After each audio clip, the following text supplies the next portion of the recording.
You can't do this, I choked out, clutching the lawyer's envelope so tightly my knuckles turned white. Grandma left me this house. It's in the will. My mother simply smiled that cold, syrupy smile of hers while casually picking up the house keys from the table like they already belonged to her. I know you're emotional, but let's be realistic, Sophia, she said, voice dripping with false concern. This house needs too many repairs. Your father and I just want to spare you the burden. Little did they know, Grandma had already outlaid them all. I stood frozen in my grandmother Eleanor's farmhouse, surrounded by the scent of lavender and betrayal. Just 1 week after her funeral, my family was already tearing apart her memory like clearance sale leftovers. The lawyer had just finished reading the will. In it, Grandma had clearly left her century-mean-us old farmhouse to me, her art teacher granddaughter. But before I could even react, my entire family launched their coordinated attack. Soph, do you even know how high the property taxes are here? My brother Brandon scoffed from the doorway, arms crossed, not even trying to hide his mocking smile. With your teacher's salary, holding on to this house is just a fantasy. The blood drained from my face when my sister Vanessa dropped the bomb. Mom and Dad have legal authority over the estate.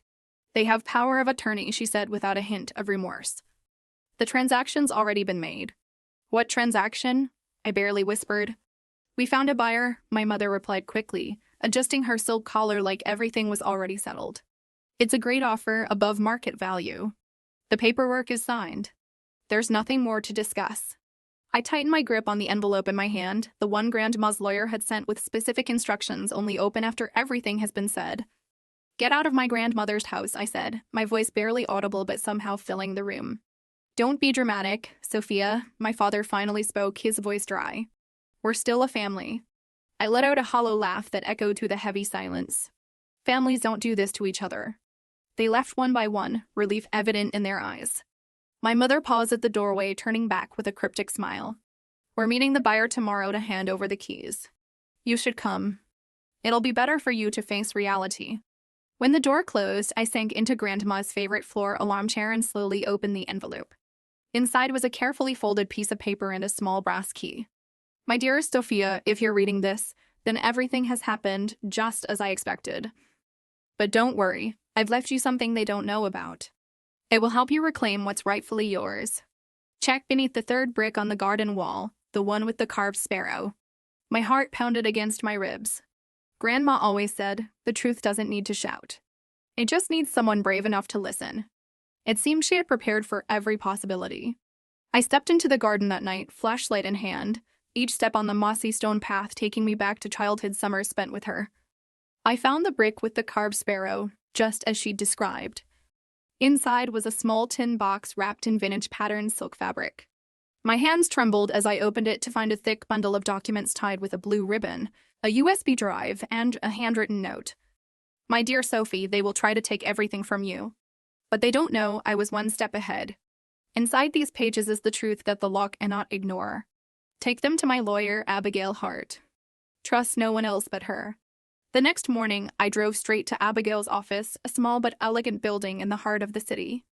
Abigail Hart was a woman in her early 40s with neatly pinned minus-back brown hair and sharp eyes that seemed to read every thought. When I placed Grandma's documents on her desk, she stayed silent for a long moment before flipping through the first few pages. Less than 10 minutes later, her expression changed dramatically. Sophia, she said, her voice serious, your grandmother was incredibly thorough. This document is a legally valid codicil to the original will. It was notarized 6 months before her passing. I straightened in my seat, hope flickering inside me. Does it say anything specific? She nodded firmly. A very clear clause. The house cannot be sold without your direct signed consent, verified by a designated third party me. Even though your parents held power of attorney, this clause was written to override any decision in case of a conflict of interest. I held my breath, thinking about the sale agreement my parents mentioned. But they said the deal was done. They gave me a copy with my signature. Abigail silently flipped another page, then slid a photocopy across the desk. The signature at the bottom bore my name, but I instantly recognized it wasn't my handwriting. The S was in that distinct swooping style my mother always used. Can it be proven as forged? I asked, my voice dropping low. Absolutely, Abigail replied confidently. If you have proof you weren't here on the date the papers were signed, this goes beyond an unauthorized sale. This is signature fraud, and the legal consequences are serious. I nodded, a small smile forming. I was in Denver that day. I have the plane ticket, hotel receipts, even social media check minus in photos. I have everything. She gave a slight, satisfied smile. Then we have the upper hand. Just then my phone buzzed with a message from Vanessa. Mom knows what you're doing. Don't push yourself out of the family. I held the screen up to Abigail. She just smirked knowingly. A textbook move from someone who's scared. We started making a plan. Immediately Abigail would send a legal notice to halt the property transfer and request a forensic analysis of the signature. But when I returned to Grandma's house that afternoon, I found the locks had been changed. On the oak door was a crudely taped note, no entry, property now under buyer's management.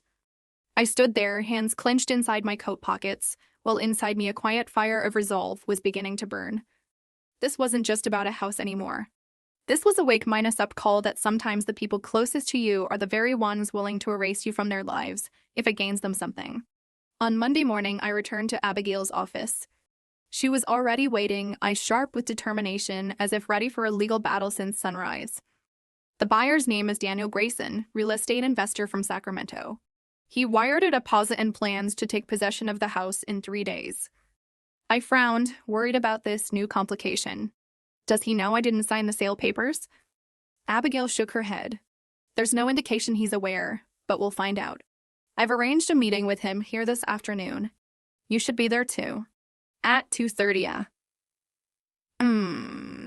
Daniel walked in tall, polished, wearing a light blue shirt, with the calm confidence of someone used to being in control.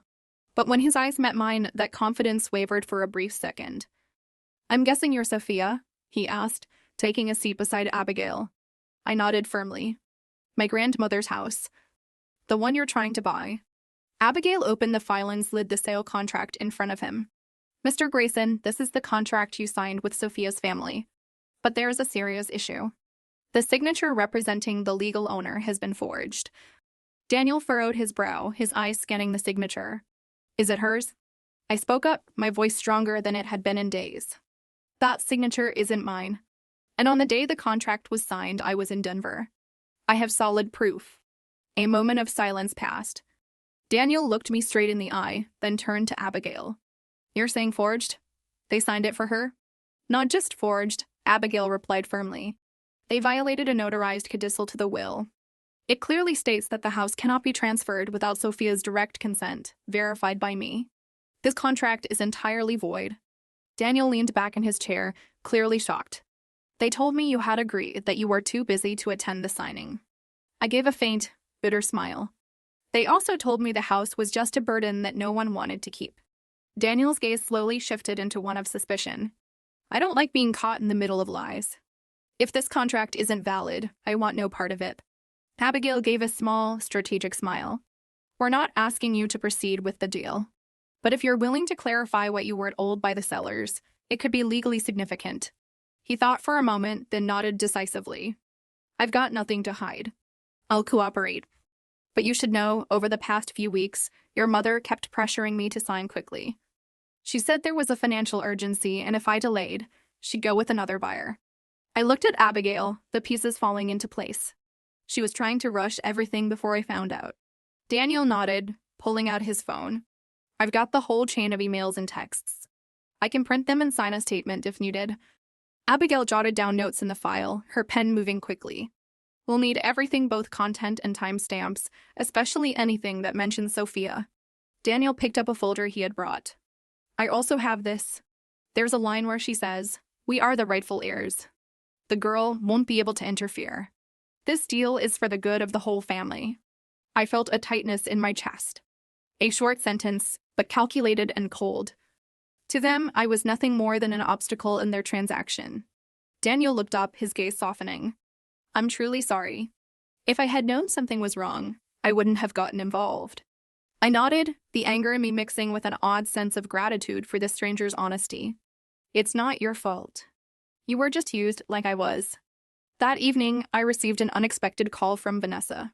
Her voice didn't sound like the usual Vanessa, composed, polished, and forever defending our parents. It was hesitant, uncertain. Sophia, can we meet? This is important. 30 minutes later, I walked into the Lantern Cafe with a swirl of mixed emotions, caution, anger, and a hint of curiosity. Vanessa was already seated in the corner, hands wrapped around a full coffee cup, eyes fixed on the window as if avoiding reality. I don't even know where to start, she said, her voice so quiet I had to lean in to hear. Start with the truth, I replied coldly. Vanessa took a deep breath, her hands visibly shaking. I went through some papers in Mom's drawer. There are things that don't match the will you and the lawyer have. I froze, my coffee untouched. What do you mean? They altered documents. Mom has a fake version of the will. And there's a financial file to shady loans, questionable bills. Sophia, I think Dad's company is under investigation. They need money fast. That's why they tried to sell Grandma's house. It felt like the air froze in my lungs. And the signature on the house sale contract? Vanessa looked at me guilty. Brandon signed it. Mom convinced him. They said it was the only way to save the company from collapsing. I clenched both fists under the table. They think forging legal documents is acceptable? Vanessa didn't answer, but her silence spoke volumes. There's more, she continued, leaning closer. They're planning to meet with a new buyer at the Regency Hotel next Friday night, 8 p.m., room 746. They're trying to renegotiate, offering additional assets in the deal. I frowned, confused. What assets? I'm not sure. But Mom mentioned high Minas value items. I think it's the things Grandma kept hidden. Maybe paintings, jewelry, or something important you haven't discovered yet. I nodded slowly, the puzzle pieces clicking into place. Why are you telling me all this? Vanessa bit her lip, looking genuinely conflicted for the first time I could remember. Because I can't take it anymore. Mom's always wanted everything to go her way ever since we were kids. But this time, they'd gone too far. Grandma left that house to you. And I know she did it because she believed you were the only one who could protect it. I can't keep looking the other way. That Friday evening, Abigail and I arrived at the Regency Hotel right on time. On the 7th floor, we rented room 705, directly next to where the secret meeting would take place. Abigail installed a recording device, and I pressed my ear against the thin wall, listening intently.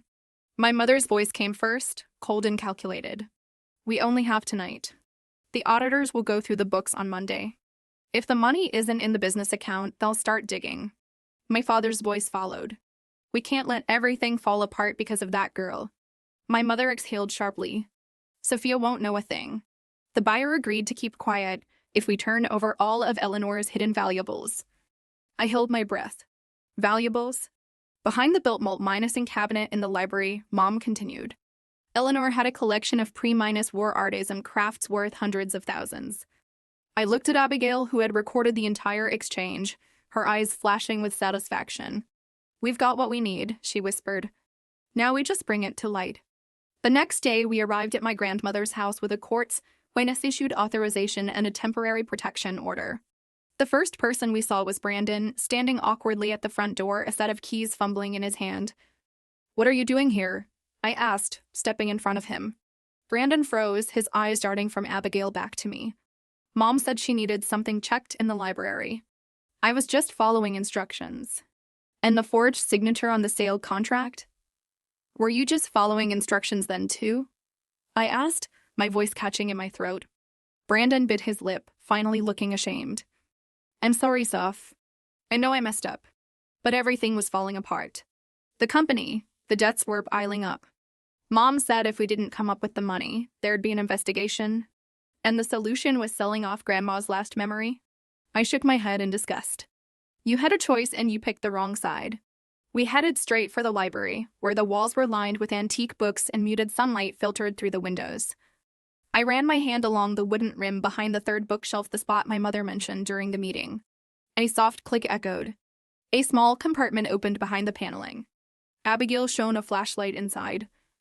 There were 4 rolled minus-up paintings and protective tubes, a wooden box engraved with Eleanor B., and a sealed envelope with a red wax stamp. I picked up the envelope, my fingers trembling. On the front, in my grandmother's handwriting, were the words for Sophia, when you're ready to face the truth. Inside was a single note, written in her familiar script. It's not the paintings, but the story behind them that must be protected. And the truth, no matter how long it's buried, will always find the light. 3 days later, we submitted all the evidence to the Portland City Police. The lead investigator, Mr. Gregory Hale was calm but had eyes that missed nothing. After reviewing the file and listening to the entire recording, he simply said, "There's enough here to open a criminal investigation. And if the paintings match this list, this won't just be a civil matter." That very evening, he requested we accompany him to the Arlington Hotel, where my parents were scheduled to meet the buyer for the transfer of the hidden art collection. We stepped into the meeting room on the 14th floor, just as my mother was pulling a fabric-wrapped painting from a suitcase. The collector across from her reached out to touch the frame, but froze the moment he saw us enter. My mother turned around, her face going pale instantly. "What is this?" she asked, voice struggling to remain calm. "This," I said, raising my phone, "is the truth. And this time it's not staying hidden." 2 months after the raid, my parents were sentenced to prison for their role in an illegal art trafficking network spanning decades. Bennett and Co. Once my father's pride was officially dissolved, I was formally declared the sole heir to my grandmother's entire estate, including the old house and the art collection, appraised at over $3.40 million. I stood in a living room as the late afternoon sunlight streamed through the patterned glass windows, casting reflections on the freshly painted walls. Vanessa was dusting the bookshelf, and Brandon was closing up the old wooden chest he had once planned to hide the paintings in. "She left us more than we realized," Vanessa said softly, her hand resting on an old book embroidered with our grandmother's name. I nodded, feeling at peace for the first time in months. Not just paintings or property. She left us a chance to start over, this time with no more secrets.